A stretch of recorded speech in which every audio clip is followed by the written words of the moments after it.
High viewers welcome to computers Adda. Computers అడ్డా.com అనే వెబ్సైట్ని ఓపెన్ చేయడం ద్వారా మీరు ఏ టాపిక్ అయితే చూస్తున్నారో ఆ టాపిక్కి సంబంధించిన నోట్స్, ఫోటోషాప్కి సంబంధించిన షార్ట్కట్ కీసు కింద డిస్క్రిప్షన్లో లింక్ అనేది ఇచ్చానండి, చూసుకోండి. చూడండి వియర్స్, నేను ప్రీవియస్ వీడియోలో ఏం చెప్పానండి, జస్ట్ ఫోటోషాప్ యొక్క యూజర్ ఇంటర్ఫేస్ గురించి చెప్పానండి. ఇప్పుడు మనం చెప్పుకునే టాపిక్ ఏంటంటే, ఫోటోషాప్లో ఎంటర్ అయిన తర్వాత ఒక పేజీ అనేది ఏ విధంగా తీసుకోవాలి, పేజీ తీసుకునేటప్పుడు మనం ఎలాంటి సెట్టింగ్స్ ఫాలో అవ్వాలి, అలానే ఇమేజెస్ ఏ విధంగా ఓపెన్ చేయాలి. వన్స్ మనం తీసుకున్న తర్వాత పేజీని కానీ ఇమేజెస్ని కానీ క్లోజ్ చేయకుండా వాటి మెజర్మెంట్స్ని, రెజల్యూషన్ని, కలర్ మోడ్స్ని ఏ విధంగా చేంజ్ చేయాలి అనేది ఇప్పుడు చూద్దాం. చూడండి వ్యూయర్స్, ఫోటోషాప్ ఓపెన్ చేసిన తర్వాత ఇప్పుడు మనకి న్యూ పేజీ కావాలి అంటే ఇక్కడ మెనూ బార్లో ఫైల్ మెనూ అనే ఆప్షన్ ఉందా లేదా, దాన్ని ప్రెస్ చేయండి. ఇక్కడ న్యూ అనే ఆప్షన్ ఉంది కదండి, దాన్ని ప్రెస్ చేయండి. లేదా మీరు కీబోర్డ్లో Ctrl+N ప్రెస్ చేయడం ద్వారా డైరెక్ట్గా పేజీ అనేది ఓపెన్ అవ్వదండి, పేజీకి సంబంధించిన సెట్టింగ్స్ అనేది ఓపెన్ అవుతాయి. ఓకే, ఇక్కడ మీరు క్లియర్గా గమనిస్తే ఈ పేజీకి సంబంధించిన సెట్టింగ్స్ అనేది స్టెప్ బై స్టెప్ ఇప్పుడు ఫాలో అవుదాం. First one name. నార్మల్గా నేమ్ అంటే మీరు చేసే వర్క్ను బట్టి ఆ కస్టమర్ నేమ్ కావచ్చు, డేట్ కావచ్చు, ఏదైనా కావచ్చు, నేమ్ అనేది తీసుకోండి. ఫస్ట్ నేనేం చేస్తున్నాను అంటే వర్క్ 1 ఈ విధంగా తీసుకున్నానండి. దీని తర్వాత ఇక్కడ చూడండి డాక్యుమెంట్ టైప్, అంటే మీరు తీసుకునే వర్క్ టైప్ అనేది, అంటే దాని డాక్యుమెంట్ టైప్ అనేది ఇక్కడ ఉంటుందండి. ఇక్కడ డిఫరెంట్ కేటగిరీస్ ఉంటాయండి. ఇక్కడ యారో కీస్ ప్రెస్ చేయడం ద్వారా ఇందులో చూడండి యూఎస్ పేపర్ అని, ఇంటర్నేషనల్ పేపర్ అని, ఫోటో అని, ఈ విధంగా డిఫరెంట్ కేటగిరీస్ ఉంటాయి. ఇందులో ఫోటో స్టూడియోకి సంబంధించింది అయితే ఇక్కడ ఫోటో అని ఉంటుంది. దీన్ని ప్రెస్ చేశారనుకోండి ఇక్కడ సైజ్ అనే ఆప్షన్ హైలైట్ అయిందా లేదా, ఇక్కడ యారో కీస్ ప్రెస్ చేయడం ద్వారా ఇక్కడ డిఫరెంట్ సైజెస్ ఉంటాయండి. ఇవన్నీ సింగిల్ డిజిట్లో ఉన్నాయి అనుకోండి, ఇవన్నీ ఇంచెస్లో ఉన్నాయి. అంటే ఎక్కువగా ఫోటో స్టూడియో వాళ్ళు వాళ్ళ సైజెస్ మొత్తం ఇంచెస్లోనే ఉంటాయి, సింగిల్ డిజిట్లో.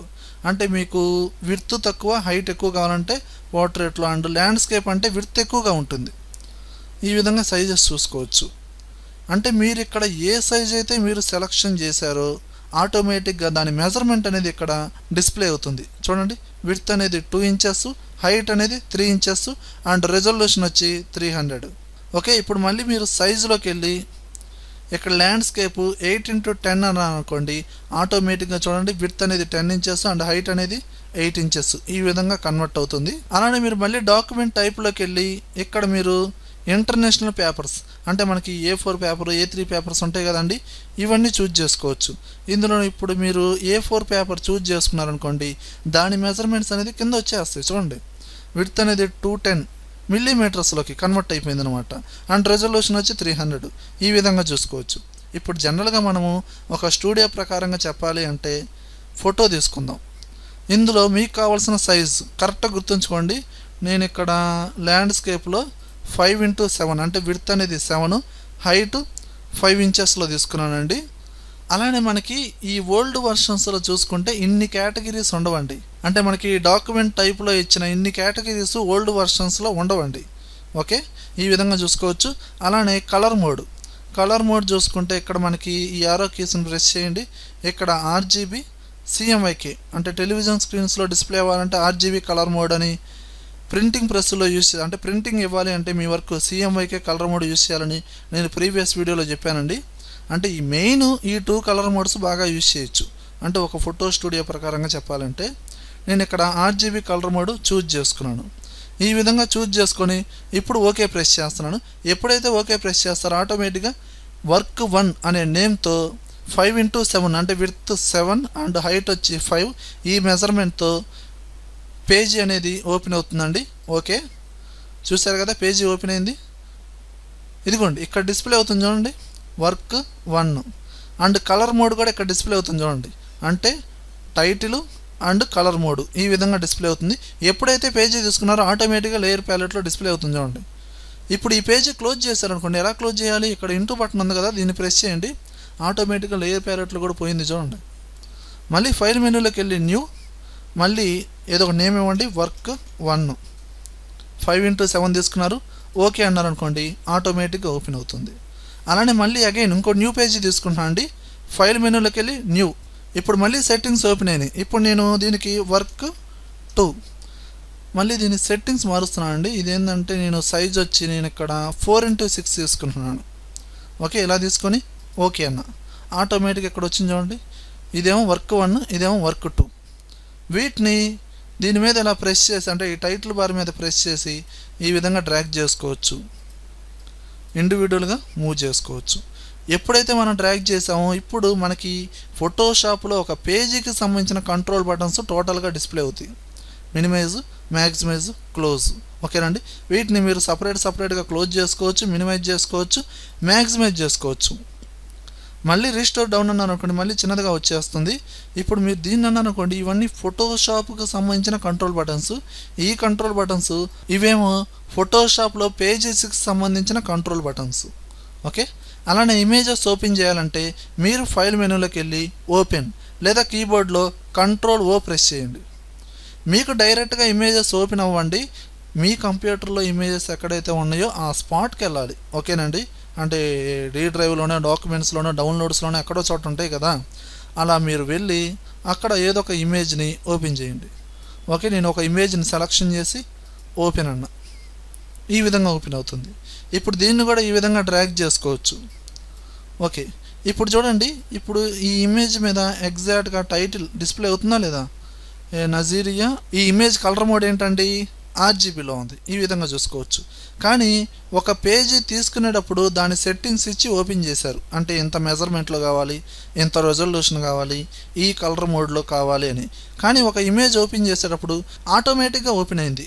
ఎందుకు అంటే దాని మెజర్మెంట్ అనేది ఎంతో కొంత ఉంది, డైరెక్ట్గా ఓపెన్ అయింది. ఇప్పుడు నేనేం చేద్దాం అనుకుంటున్నానంటే పేజీ అయినా ఇమేజ్ అయినా మెజర్మెంట్స్ మారుద్దాం అనుకుంటున్నాను. ఇప్పుడు మీరు చెప్పండి, వర్క్ 1 నేను మెజర్మెంట్ ఎంత తీసుకున్నాను మీకు గుర్తుందో లేదో, నేను విడ్త్ 7 తీసుకున్నాను, హైట్ వచ్చి 5 ఇంచెస్ తీసుకున్నాను. ఇప్పుడు నేను విడ్త్ 7 ఇంచెస్ ఉంది కదా, దాన్ని 4 ఇంచెస్గా కన్వర్ట్ చేయాలి, అంటే మార్చాలి అంటే ఎలా, నేను ఇదేదో క్లోజ్ చేసి మళ్ళీ ఫైల్ మెనూలోకి వెళ్ళి న్యూ పేజీ తీసుకొని వర్క్ 1 అని టైప్ చేసి ఇక్కడ మనకి ఇక్కడ 7x5లో ఉంది కదండి, నేనేదో ఇక్కడేదో విడ్త్ 4 పెట్టేసి ఓకే అన్నాను అనుకోండి. ఇలా మార్చినట్టు కాదండి, అంటే పేజీ క్లోజ్ చేయకుండా మీరు మెజర్మెంట్స్ మార్చాలి. ఎలా అంటే చూడండి, ఇప్పుడు నేను ఫైల్ మెనూలో న్యూ పేజీ తీసుకున్నాను. ఇక్కడ చూడండి, విడ్త్ వచ్చి 4 ఇంచెస్ ఉంది, హైట్ వచ్చి 5 ఇంచెస్ ఉంది. ఓకే, ఇప్పుడు విడ్త్ వచ్చి ఎంత ఉందండి, 4 ఇంచెస్ ఉంది. ఇప్పుడు దాన్ని నేను 6 ఇంచెస్గా మార్చాలి. అలా మార్చాలి అంటే చూడండి, కరెక్ట్గా ఈ టైటిల్ బార్ ఉంది కదా, దీన్ని ఇలా మూవ్ చేసుకోవచ్చు. దీని మీద రైట్ క్లిక్ ఇవ్వండి. రైట్ క్లిక్ ఇచ్చామనుకోండి, ఇక్కడ మీకు డూప్లికేట్ ఇమేజ్ సైజ్ అనే ఆప్షన్ని ప్రెస్ చేయండి. అప్పుడు ఈ ఇమేజ్కి సంబంధించిన, అంటే ఈ పేజీకి సంబంధించిన సెట్టింగ్స్ అనేది ఇక్కడ వచ్చేస్తాయి. మీరు దీన్ని ఫాలో అయ్యారనుకోండి, దీని సెట్టింగ్స్ ఏదైతే ఉన్నాయో ఇక్కడ డిస్ప్లే అవుతాయి. ఇప్పుడు మీరు ఇక్కడ మార్చుకోవచ్చు. ఇప్పుడు విడ్త్ ఎంత కావాలన్నారు, 6 కావాలన్నారు. ఇప్పుడు మీరు దీన్ని సెలెక్షన్ చేసి 6 అన్నారు అనుకోండి, ఆటోమేటిక్గా చూడండి హైట్ కూడా చేంజ్ అయిపోయింది, అంటే దానికి రిలేటెడ్గా ఆటోమేటిక్గా చేంజ్ అయిపోయింది. కాదండి అలా చేంజ్ అవ్వకూడదు, హైట్ అంతే ఉండాలి, విడ్త్ మార్చుకోవాలి అంటే ఇక్కడ లింక్ అనే బటన్ కనిపిస్తుంది కదా, దీన్ని ప్రెస్ చేశారనుకోండి, ఆటోమేటిక్గా ఇక్కడ లైన్స్ అనేది హైడ్ అయిపోయినాయి. ఇప్పుడు చూడండి, హైట్ అనేది నేను 5 ఇచ్చా, విడ్త్ అనేది చేంజ్ అవ్వలేదు చూడండి. ఇప్పుడు మీరు ఓకే అన్నారు అనుకోండి, ఆటోమేటిక్గా ఆ పేజీ అనేది చేంజ్ అవుతుంది చూడండి. అదిగోండి చేంజ్ అయిందా లేదా. ఈ విధంగా చేంజ్ చేసుకోవచ్చు. చూడండి, మీరు రైట్ క్లిక్ ఇచ్చి ఎగ్జాక్ట్గా, అంటే దేన్నైతే మీరు మారుద్దాం అనుకుంటున్నారు, అంటే పేజీ అయినా ఇమేజ్ అయినా క్లోజ్ చేయకుండా ఆ టైటిల్ బార్ మీద రైట్ క్లిక్ ఇచ్చి ఇమేజ్ సైజులోకి వెళ్ళి మీరు ఇక్కడున్న లింక్ని ప్రెస్ చేసి ఈ విధంగా మార్చుకోవచ్చు. ఇప్పుడు చూడండి, మళ్ళీ ప్రెస్ చేశారనుకోండి, ఇప్పుడు ఈ విధంగా లైన్స్ ఉన్నాయనుకోండి, ఎట్ ఎ టైం మారిపోతూ ఉంటాయి. అలానే ఇక్కడ రీశాంపుల్ అనే ఆప్షన్ సెలక్షన్లో ఉందండి. ఇప్పుడు దీన్ని సెలక్షన్ తీసేశారనుకోండి, ఇప్పుడు రెజల్యూషన్తో పాటు మొత్తం లింక్స్ వచ్చేసినాయి. ఇప్పుడు నేను విడ్త్ అనేది 2 ఇంచెస్ ఇచ్చా, ఆటోమేటిక్గా రెజల్యూషన్ కూడా మారిపోయింది చూడండి. అంటే విడ్త్, హైట్, రెజల్యూషన్ ఈ మూడింటికి లింక్ అనేది క్రియేట్ అయింది. ఓకే, కానీ ఇలాంటి సెట్టింగ్స్ అన్నీ మనకి ఈ న్యూ వర్షన్స్లోనే ఉన్నాయండి, ఓల్డ్ వర్షన్స్లో లేవు. అంటే CS2లో కానివ్వండి, 7.0లో కానివ్వండి, ఇలాంటి ఓల్డ్ వర్షన్స్లో ఇలాంటి సెట్టింగ్స్ లేవు. కానీ అడిషనల్గా కన్స్ట్రైన్ ప్రాపర్టీస్ అనే ఒక ఆప్షన్ ఉంటుంది.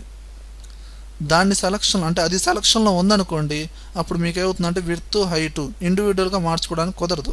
కాన్స్ట్రెయిన్ ప్రాపర్టీస్ని సెలక్షన్ తీసేస్తే అప్పుడు మీరు ఇండివిజువల్గా మార్చుకోవచ్చు. ఓకే, ఇప్పుడు నేనేంటి మళ్ళీ రీశాంపుల్ని సెలక్షన్ చేయడం ద్వారా మళ్ళీ నార్మల్గా వచ్చేస్తుంది. మళ్ళీ మీరు రెజల్యూషన్ మటుకి మీకు కావాల్సినట్టుగా చేంజ్ చేసుకోవచ్చు. ఇక్కడ ఓకేనండి, మళ్ళీ ఆటోమేటిక్గా మారిపోయింది చూడండి. అలా ఇమేజ్ అయినా అంతేనండి. ఇమేజ్ మీద రైట్ క్లిక్ ఇవ్వండి, టైటిల్ బార్ మీద ఇమేజ్ సైజులోకి వెళ్ళండి. ఇక్కడ దాని సెట్టింగ్స్ వచ్చినాయి చూసారు కదా, విడ్త్ హైట్. ఇక్కడ ఈ లైన్స్ అవసరం లేదనుకుంటే ఈ లింక్ మీద ప్రెస్ చేయండి. ఇక్కడ నేను విడ్త్ వచ్చి 5 ఇంచెస్ ఇచ్చాను. ఓకేనా, ఇప్పుడు నేను ఓకే అన్నాను అనుకోండి, ఆటోమేటిక్గా ఇమేజ్ చూడండి విడ్త్ అనేది డిక్రీజ్ అయింది బాగా. ఈ విధంగా మార్చుకోవచ్చు.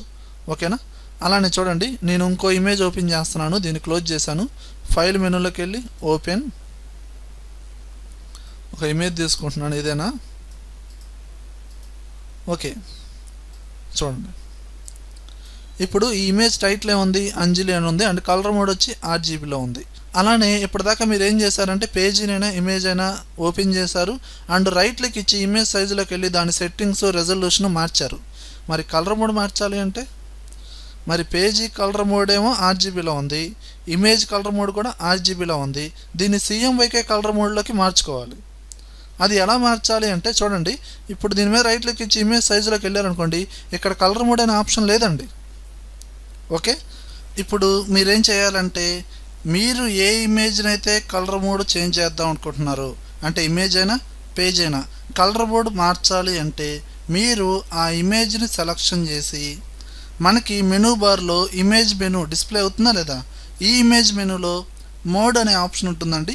ఈ మోడ్లో మీరు ఏ కలర్ మోడ్ అయితే కావాలో దాని మీద సెలక్షన్ చేయండి, ఆటోమేటిక్గా మారిపోతుంది. చూడండి, అంటే RGBలో ఉన్న ఈ అంజలి అనే ఇమేజ్ CMYK కలర్ మోడ్లోకి చేంజ్ చేసాం. అలా పేజ్ అయినా అంతేనండి, పేజ్ని సెలక్షన్ చేయండి, ఇమేజ్ మెనూ మోడ్, నేను ఇప్పుడు CMYK కలర్ మోడ్. ఓకే, అలానే నెక్స్ట్ ఆప్షన్ ఏంటంటే డూప్లికేట్. చూడండి, అంటే ఒక ఇమేజ్ మీదైనా పేజ్ మీదైనా మీరు రైట్ క్లిక్ ఇచ్చారనుకోండి, డూప్లికేట్ అనే ఆప్షన్ వస్తుంది. దీన్ని ప్రెస్ చేసి ఓకే అన్నారనుకోండి, ఆటోమేటిక్గా డూప్లికేట్ వచ్చేసింది. ఇది డూప్లికేట్ అనేది ఎలా తెలుస్తుందంటే ఈ నేమ్ పక్కనే కాపీ అని డిస్ప్లే అవుతుంది. దీన్ని కూడా కావాలంటే ఇంకో డూప్లికేట్ తీసుకోవచ్చండి. డూప్లికేట్ ఓకే అన్నారనుకోండి, ఆటోమేటిక్గా ఇంకో డూప్లికేట్ వస్తుంది. అంటే డూప్లికేట్ ఇమేజ్ అనేది ఎందుకు తీసుకోవాలి అంటే ఒక కస్టమర్ అనేవాడు ఎలాంటి ఫొటోస్ ఇస్తాడు, మ్యారేజ్ ఫొటోస్, కొన్ని ఫంక్షన్ ఫొటోస్ ఇస్తూ ఉంటాడు. ఇవన్నీ ఇంపార్టెంట్ ఫొటోస్.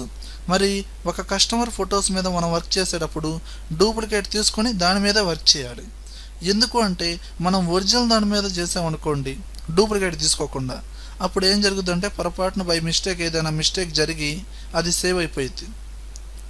మళ్ళీ ఓనర్ వచ్చిన తర్వాత ఫోటోలన్నీ పోయినాయండి, ఏదైనా మీ ఒరిజినల్ ఫోటో ఏమన్నా అంటే వాడి దగ్గర లేదనుకోండి, ఇంకేం చేస్తాడు, ఇంకోసారి రాను కూడా రాడు మన దగ్గరికి. పైగా వాడు బయటకు వెళ్ళి ఇంకో 10 మందికి చెబుతాడు వాళ్ళ ఫోటో స్టూడియో వాడు ఎలా చేశాడు అని. ఓకేనా, అంటే ఏంటండి మనం ఒక కస్టమర్స్ వర్క్ చేసేటప్పుడు డూప్లికేట్ ఫోటో తీసుకొని వర్క్ చేశారనుకోండి కొంచెం సెక్యూర్డ్గా ఉంటుంది. ఓకే, అండ్ నెక్స్ట్ వీడియో నుంచి మనం డైరెక్ట్గా టూల్స్లోకి వెళ్ళిపోదామండి. స్టెప్ బై స్టెప్ టూల్స్ని ఏ విధంగా చేయాలి, టూల్కి లింకు ఆప్షన్ బారు, ఆ ఆప్షన్స్ని యూస్ చేసి ఏ విధంగా చేయాలి ఏందనేది మనం నెక్స్ట్ వీడియో నుంచి వద్దాం. ఓకే వ్యూయర్స్, ఈ వీడియో కనుక మీకు నచ్చినట్లయితే లైక్ చేయండి, కామెంట్ చేయండి, షేర్ చేయండి. ఒకవేళ యూట్యూబ్ ఛానల్ని సబ్స్క్రైబ్ చేయకపోతే వెంటనే సబ్స్క్రైబ్ చేయండి. Okay, thank you very much.